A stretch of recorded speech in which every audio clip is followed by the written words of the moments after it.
Hello mga kababayan ko, kumusta po kayong lahat?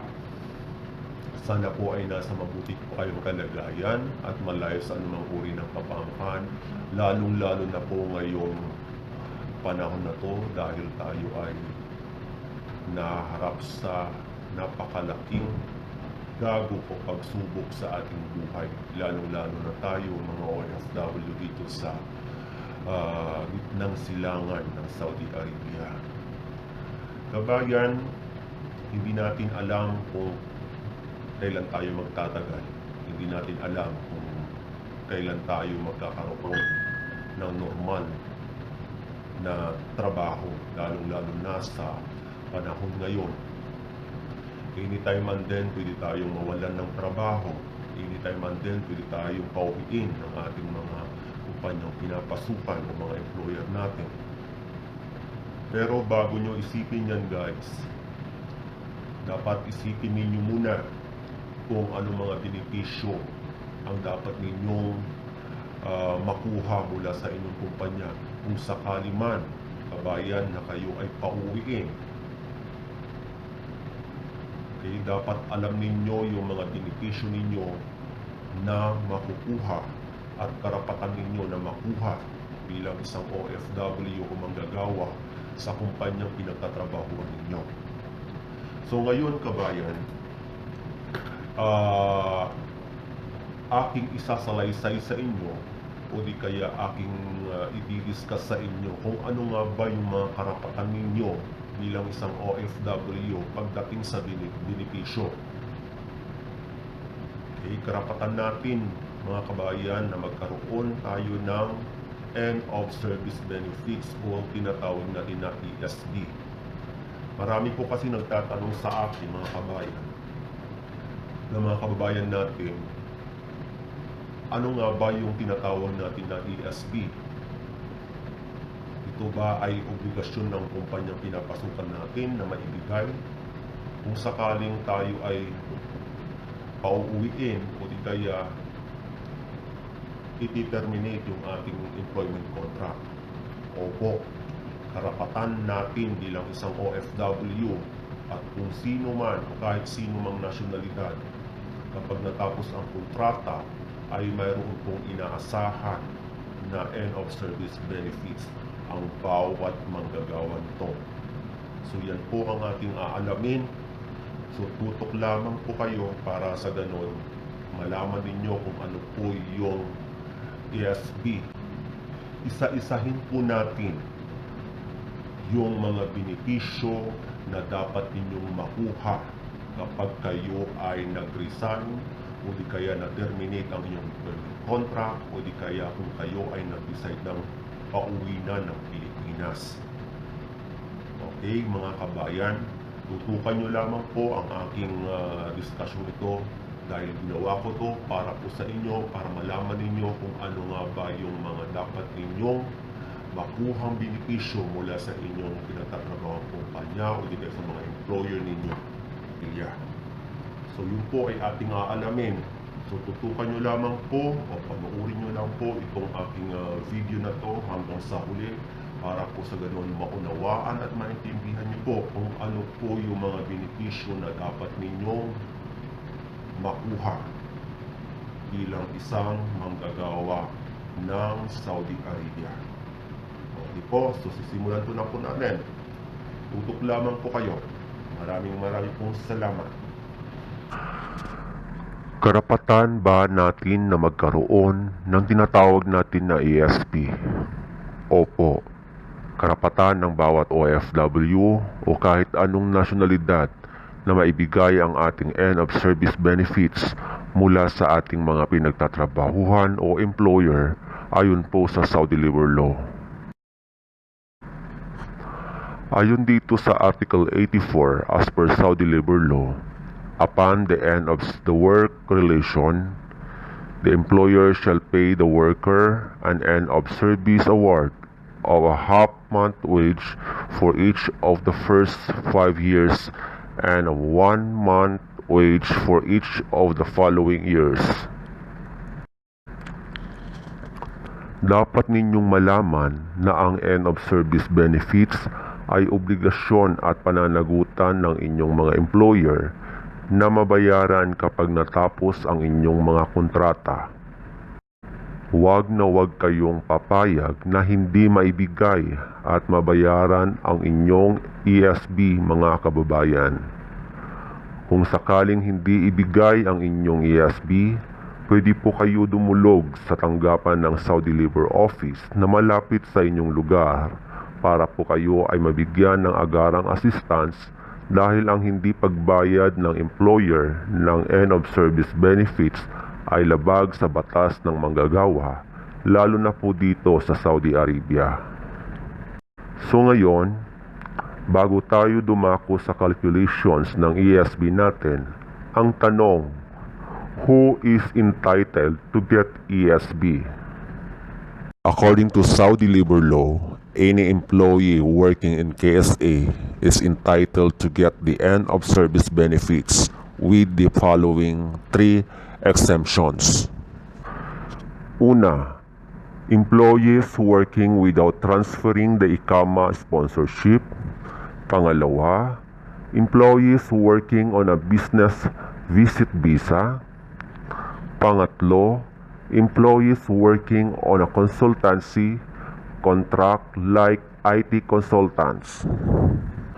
Ngayon, papaano malalaman kung magkano ang end of service awards or benefits na makukuha mo? Depende kung ilang taon ka nanilbihan sa iyong kumpanya o employer. Meron kasi tayong 1-year contract at 2 years contract. Depende sa pinagkasunduan ninyo noong ikaw ay pumirma ng kontrata sa iyong kumpanya o employer. Maliban sa ESB, ano pa ang dapat bayaran sa iyo ng iyong kumpanya at employer? Dapat kasama ang vacation money kung hindi pa ito na ibibigay o nababayaran sa inyo. Ang plane ticket, kailangan bayaran at ibigay ng inyong kumpanya ng free kung kayo ay nakatapos ng inyong kontrata, maging ang exit visa ninyo, dapat sagot ng inyong employer. Sa paggagawad ng end of service benefits, meron 2 very common scenarios. Ito ay ang terminated by company or resigned by employee. As per Article 84 of Saudi labor law, an employee is entitled to the following end of service benefits in case of termination. A. 1/2 salary for the first 5 years for each year served. B. Full salary after the first 5 years for each year served. Example, an employee got terminated after working for 7 years in a company. His last total salary was 5,000 Saudi riyals per month.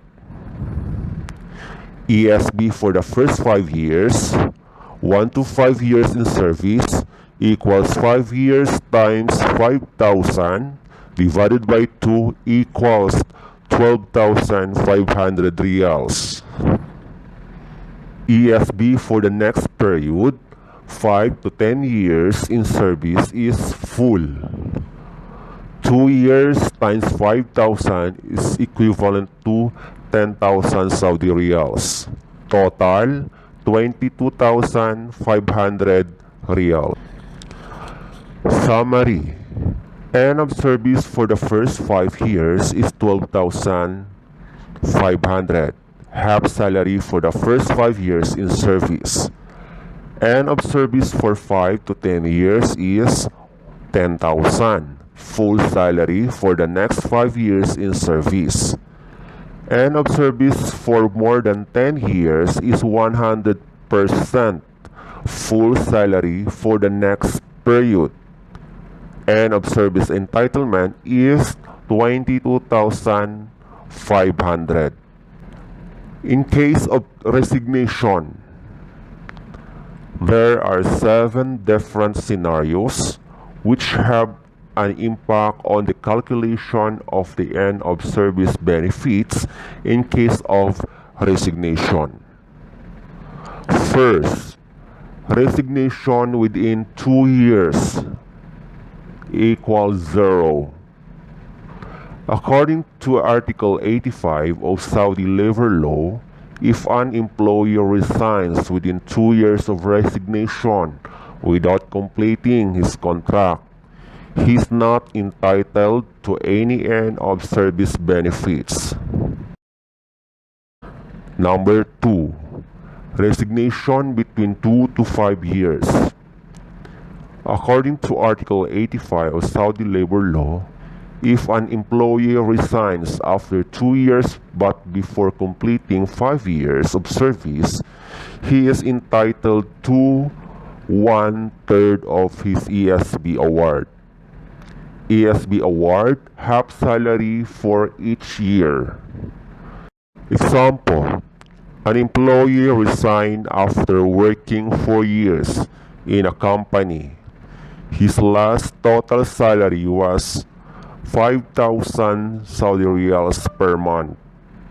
ESB for the 4 years, 5,000 divided by 2 times 4 times 1 divided by 3 equals 3,333.33 Saudi riyals. Summary. End of service for the first 2 years, no ESB entitlement if he resigned within 2 years. End of service for the first 5 years, 1/3 of ESB entitlement if resigned from 2 to 5 years in service. End of service for 5 to 10 years, 2/3 of ESB entitlement if resign within 5 to 10 years. End of service for more than 10 years, full ESB entitlement if resign after 10 years. End of service entitlement 3,333.33. Next, number 3. Resignation between 5 to 10 years. As per Article 85 of Saudi labor law, an employee who resigns after completing 5 years but before 10 years in service is entitled to 2/3 of his ESB award. ESB award, 1/2 salary for 5 years plus full salary for each next year. Example, employee resigned after working for 7 years in a company. His last salary was 5,000 Saudi riyals per month. ESB for the first 5 years equals 5,000 divided by 2 times 5 times 2 divided by 3 equals 8,333.33 Saudi riyals. ESB for the next period, 5,000 times 2 times 2 divided by 3 equals 6,666.66 riyals. So the total 14,999.99 or 15,000. Summary. End of service for the first 2 years, no ESB entitlement if he resigned within 2 years. End of service for the first 5 years, 1/3 of ESB entitlement if resigned from 2 to 5 years in service. Ang makukuha niya is 8,333.33. End of service for 5 to 10 years, 2/3 of ESB entitlement if resign within 5 to 10 years, which is 6,666.66, and of service for more than 10 years, full ESB entitlement if resign after 10 years, and of service entitlement is 15,000. Next, number 4, resignation after 10 years. Worker who resigns after completing 10 years in a company will get his full end of service benefits awards as per Article 85 of Saudi labor law. 1/2 salary per year for the first 5 years, full salary per year for the next period. Example, an employee resigned after working for 11 years in a company. His last salary was 5,000 Saudi riyals per month. ESB for the first 5 years, 5,000 divided by 2 times 5 equals 12,500. ESB for the next period, 5,000 times 6 is equals to 30,000. So the total ESB, 42,500 Saudi riyals.